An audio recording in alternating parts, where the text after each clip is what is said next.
Tu penses peut-être que pour créer une vidéo pédagogique, il te faut du gros matériel, toute une équipe de monteurs et des heures de travail. Non. Moi, je crée mes vidéos pédagogiques toute seule et ça change mes séances de cours.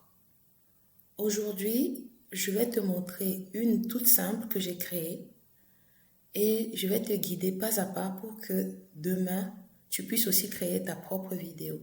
Bonjour à toutes, bonjour à tous et bienvenue dans la classe e-alternative et plus. Pour ceux qui ne me connaissent pas, je me présente, je suis Solange Elolong, ingénieure pédagogique et ingénieure de formation.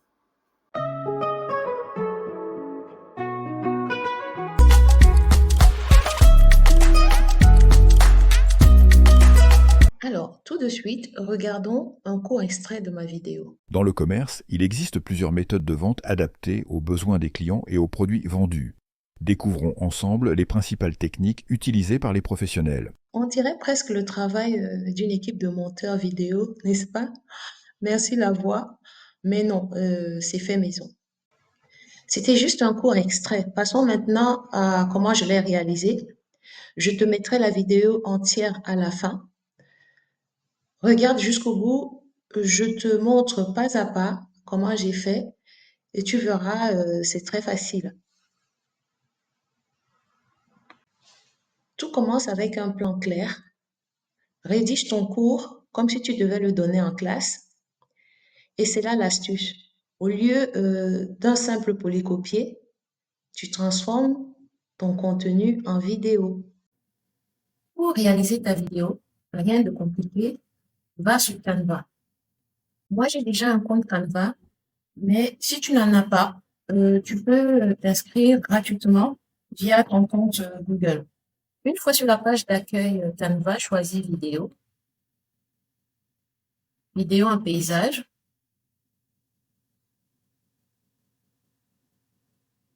Canva va te proposer différents formats de vidéos, pardon.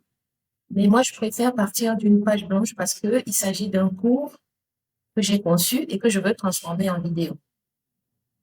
Pour cela, soit j'importe les images de mon ordinateur en faisant importer les fichiers, ou alors je décide de prendre des images sur Canva. Alors, tout dépend du thème que vous voulez aborder. Ça peut être un cours de langue, un cours d'histoire géo, etc. Dans mon cas, il s'agit d'un cours sur les différentes méthodes de vente. Vous pouvez décider de débuter votre vidéo avec un texte court, par exemple. Donc, vous cliquez là, vous ajoutez votre texte ou un titre. Moi, je vais écrire les différentes méthodes de vente.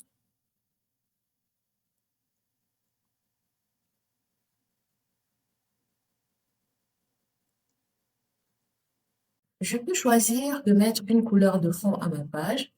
Donc, je vais là, je choisis, on va choisir celle-là, par exemple, voilà. Et je peux même décider de mettre une image. Donc, moi, je vais choisir cette courte vidéo pour rendre ma page dynamique. Je vais la rendre plus petite là. Voilà. Et là, j'ai ma première diapositive. Il ne me reste plus qu'à aller chercher la voix. Et pour chercher la voix, nous allons aller sur Eleven Labs. Eleven Labs offre la possibilité de transformer gratuitement ton texte en speech ou en parole si tu veux. Il suffit juste de t'inscrire et pour Eleven Labs, tu peux aussi t'inscrire avec via ton compte Google. Moi, c'est ce que j'ai fait. Donc, je rentre sur ma page et ici, vous cliquez sur Text to Speech. Dans la bibliothèque ici, vous avez la possibilité de choisir une voix qui vous convient. Alors, je pense que certaines voix, comme celle-ci, qui sont cochées, sont des voix payantes. Mais tout en bas, vous avez des voix qui ne sont pas cochées et qui sont gratuites. Alors moi, je choisis Charlotte parce que c'est une voix et je pense qu'elle parle anglais. Quand elle lit les textes en français, on ne sent pas trop son accent anglais. Voilà, Charlotte. Donc Charlotte, elle est là. Il me suffit maintenant de taper mon texte. Il existe différentes méthodes de vente. Et là, je vais demander à Charlotte de me générer la voix. Voilà, en quelques secondes. Il Et là, existe différentes méthodes de vente. alors, Eleven Labs offre deux possibilités.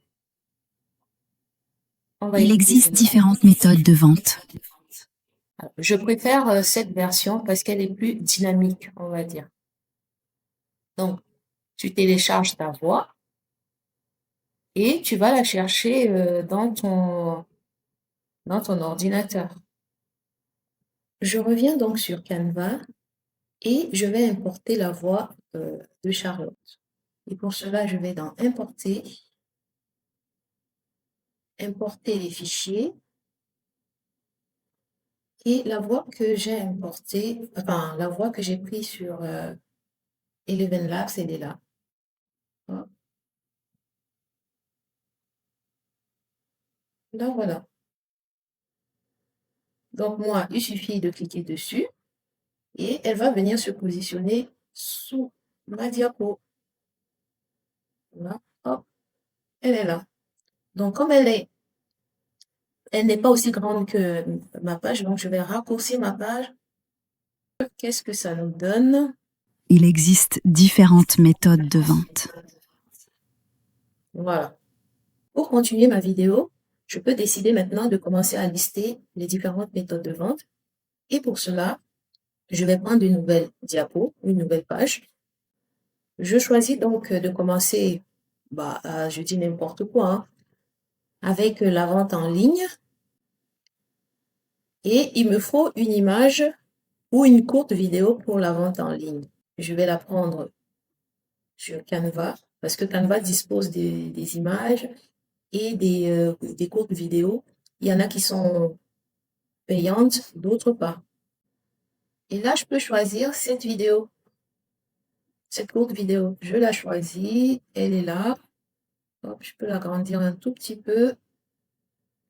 Et là, on a l'image d'une personne qui est en train de passer commande en ligne. Pour la décrire, je vais retourner sur Eleven Labs. Voilà, j'ai mon texte qui va décrire ma diapo. Donc, j'ai écrit la vente en ligne désigne un ensemble de processus permettant à un consommateur d'acheter des produits ou services via Internet. Donc là, je demande à Charlotte de me générer du speech. La vente en ligne désigne un ensemble de processus permettant à un consommateur d'acheter des produits ou services via Internet. Donc ça, c'est une version, regarde. La vente en ligne désigne un ensemble de processus permettant à un consommateur d'acheter des produits ou services via Internet. Alors, moi, je préfère la première. Donc, je vais la télécharger. Alors, comme on l'a fait pour la première diapo, on vient d'importer la voix de Charlotte. Voilà. Donc, il suffit de cliquer dessus et elle va venir se placer là. Hop, la voilà. Et pour synchroniser avec l'image, on va juste réduire l'image jusque là. Voilà. Et si on lit notre vidéo à partir d'ici, ça nous donne ceci. Il existe différentes méthodes de vente. La vente en ligne désigne un ensemble de processus permettant à un consommateur d'acheter des produits ou services via Internet.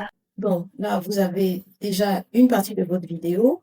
Il suffit d'ajouter le reste de votre cours et d'ajouter au fur et à mesure des voix. Une fois que vous avez terminé ça, vous allez dans Partager, Partager, télécharger, en vidéo MP4 bien sûr. Vous téléchargez. Ça va prendre un petit moment. Voilà, votre vidéo est prête. Il suffit maintenant de la télécharger et c'est ce qu'on va faire. Il existe différentes méthodes de vente. La vente en ligne désigne un ensemble de processus permettant à un consommateur d'acheter des produits ou services via Internet. Donc, tout dépend de la matière, tout dépend de votre objectif pédagogique. Ça peut être du français, de l'histoire géo, l'anglais, la restauration, le service en restauration, hôtellerie. À vous de voir ce que vous voulez faire. Pour les collègues de langue, par exemple, vous avez, si vous allez dans la bibliothèque des voix, vous avez des voix, comment on dit, natives, par exemple. This is the most expressive Indian AI voice. Hey, everybody. This is Juniper. I think I would be a great choice for your podcast. I'm pretty laid back and pretty casual. Give me a try. Hello, I'm Jane. A great voice for any form of narration where you need a strong, older female voice. I must not fear. Fear is the mind killer. Fear is the little death that brings total obliteration. Ici, vous pouvez chercher, par exemple, espagnol. El que se está mareado piensa que el mundo gira alrededor. Si sonríes cuando no hay nadie cerca, realmente lo sientes. Maintenant, vous savez tout, à vous de jouer. Maintenant que ta vidéo est réalisée, la question qui se pose, c'est comment utiliser ta vidéo en classe. Tu peux, par exemple, autoriser les élèves à prendre des notes pendant le visionnage. Tout dépend de ton objectif pédagogique et du contenu. Une fois la vidéo visionnée, plusieurs options s'offrent à toi.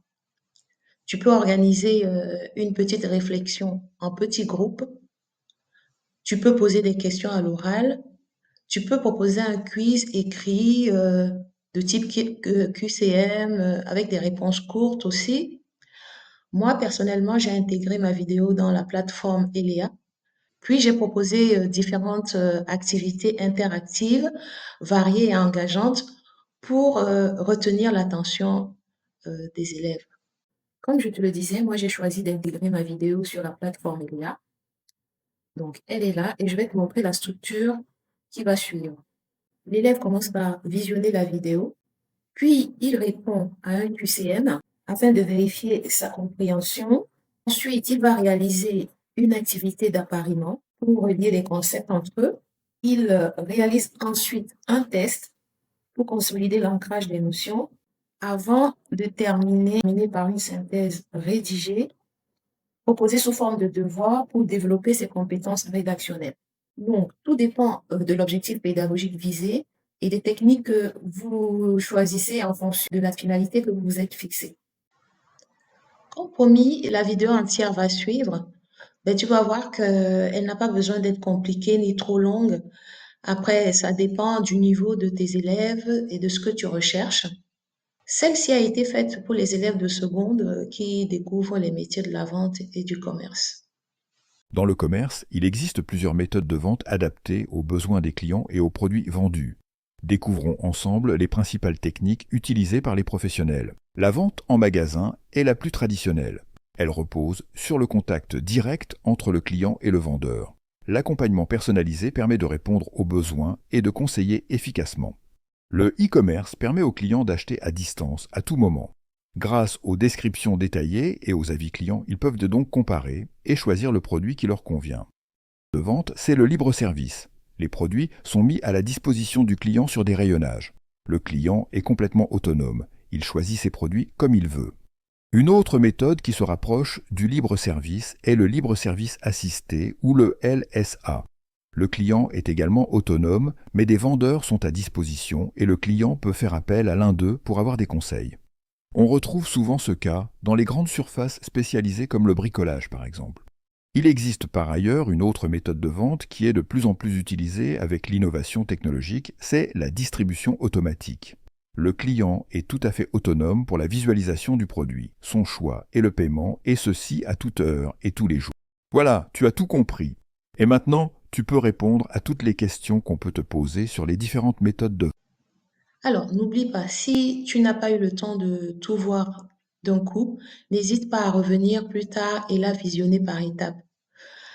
Et si la vidéo t'a plu, tu connais la chanson, abonne-toi, mets un like. Et si tu veux qu'on aille plus loin avec Eléa, avec le montage des vidéos ou avec Canva ou autre, dis-le-moi en commentaire ou écris-moi, je serai ravie de t'accompagner. À très bientôt dans la classe et alternative et plus. Ciao, bye.